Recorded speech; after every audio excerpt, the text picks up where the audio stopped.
Les lysosomes sont des organites cellulaires de 0,2 à 0,5 microns présents dans le cytosol de toutes les cellules eucaryotes, animales 1, à l'exception des hématoglobules rouges. Ils ont pour fonction d'effectuer la digestion intracellulaire, ou extracellulaire via exocytose dans le cas des chondroblastes, ostéoclastes et macrophages, grâce à une quarantaine d'enzymes, dont des lipases, des protéases, des nucléases, des glycosidases, des phosphatases et des sulfatases. La membrane lysosomale contient des protéines de transport, des pompes à protons pour l'hydronium, proton H+, et des canaux ioniques spécifiques au ion chlorure Cl.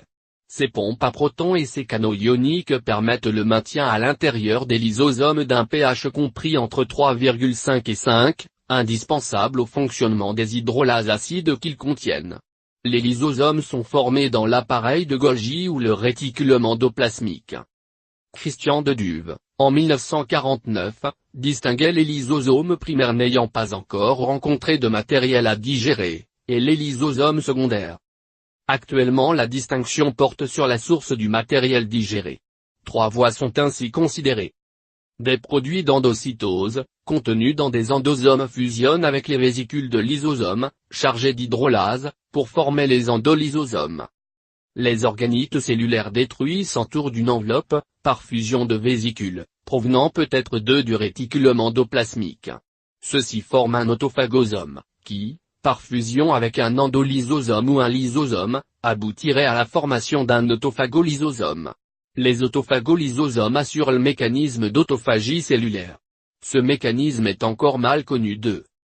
Dans les cellules phagocytaires, les phagosomes, vésicules contenant des déchets ou une bactérie, sont transformés en phagolysosomes par association avec un lysosome ou un endolysosome.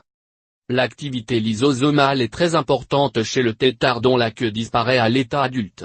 Le lysosome fut décrit et nommé pour la première fois en 1955 par Christian de Duve. L'anomalie du fonctionnement enzymatique d'une des enzymes contenues dans le lysosome est responsable de maladies lysosomales. Cela donne par exemple des maladies de surcharge lipidique, génétique.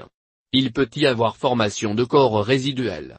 Ce sont des vacuoles provenant de phagolysosomes ou d'autophagolysosomes dans lesquels persistent des résidus non digérés par les enzymes lysosomales.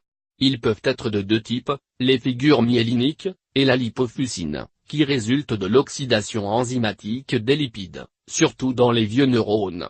Certaines protéines sont des marqueurs de la membrane lysosomale, l'AN1 et l'AN2, Lysosomal Associated Membrane Protein.